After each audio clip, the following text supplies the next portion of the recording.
Why the law of attraction creates intense suffering. When the universe is misunderstood, the law of attraction is no longer a secret, at least since the publication of Rhonda Byrne's bestseller, The Secret. Nowadays, all social media platforms are scoring points with its content and promising all kinds of experiences of success.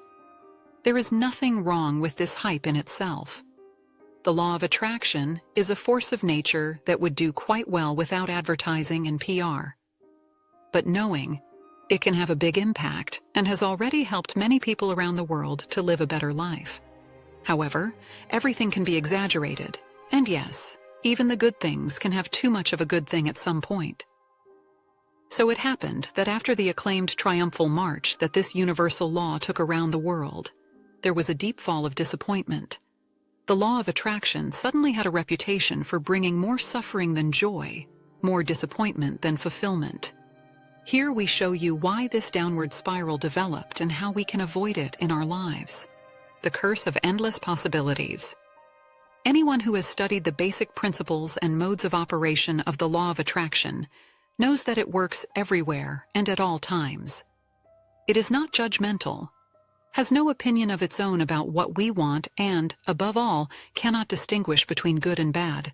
So no matter what we manifest, we set a chain of events in motion that we can no longer undo from this point onwards. The universe does its job and reacts to the impulses that we externalize through our thoughts and feelings. Suddenly it was hip and trendy to simply order everything from the universe and form a kind of permanent cosmic wish list from your dreams and désirés. We can imagine the range of wishes here to be endless. With so many possibilities, many people didn't even know where to start. It came as it had to. As with any runaway inflation, this global trend had fatal consequences. The devaluation of a once good thing followed. Too many options tempt us to no longer really want anything with our hearts, but only with our heads. The Buddhist master Chogyam Trungpa described what happened next as spiritual materialism. The crux of the matter is not wishing per se. The problem is that the wishers suddenly find themselves in a hamster wheel that consists of an almost unmanageable number of longings and dreams, spinning faster and faster. These people only consider themselves happy when all their wishes have been fulfilled. Needless to say, this state will never come about in this way. But misfortune and suffering are known to have many faces. In the case of the misunderstood law of attraction, two of them became very clear. Unhappiness. Variant. 1. Our wishes are fulfilled. Greed for more has often been mankind's undoing. The failure of the law of attraction due to too different desires is still a harmless example. Naturally, people are disappointed when they don't get wealth, great love, perfect health, and social acceptance all at once. But the truth here is quite different. Even if we were to get everything, really everything, that we crave from the universe, we would not be satisfied, and certainly not happy. The fulfillment of our wishes is a curse and a blessing in equal measure. On the one hand, we need a new longing to get us out of bed in the morning, but on the other hand, with every milestone we achieve comes the fear of losing this gift again.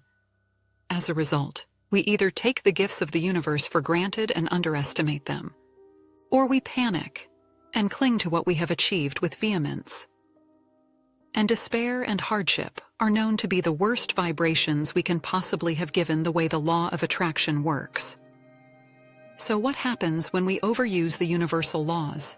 We find ourselves caught in a field of tension between ingratitude for fulfillment and panic of loss. You don't have to be a shaman, monk, spiritual leader, or enlightened person to recognize where the suffering that the law of attraction can bring us comes from. Unhappiness variant 2. Our wishes are not fulfilled.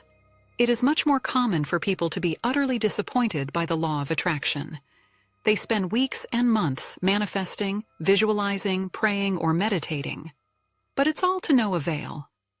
The man of our dreams is snapped up by another lucky bride. The dream job is also taken, and all our efforts to take our lives to the next level fail miserably. We then receive wise advice in these situations, which of course relates to everything we have done wrong. Our vibes were too low. Our faith was too weak. We didn't feel intensely enough when desiring, and our intentions weren't of the exclusively good variety. There are countless reasons why ordering from the universe or affirmation through the law of attraction cannot work. In fact, we only need one. If we have not received something that we have wished for with all our heart and every fiber of our soul, it is only because we deserve something much better. We have no idea what other arrows the universe has in store for us. The job we missed out on was a pittance compared to the opportunities that will open up for us professionally. The missing groom would probably have turned out to be a couch potato and henpecked husband with no prospects, if not much worse. Not getting things is usually a much greater blessing than receiving them. However, this view requires trust in God or the universe. And a little life experience doesn't hurt either. Spiritual materialism and the curse of bad intentions. The senseless accumulation of desires and cravings therefore leads directly to dependence on their fulfillment. However, every need that we can satisfy only awakens the desire for more in us.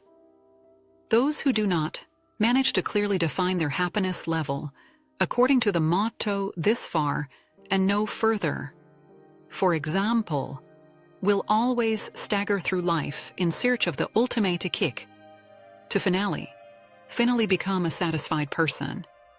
The law of attraction doesn't care about these effects. It always remains objective and is not judgmental. It simply works and does its job. No liability is assumed for the result.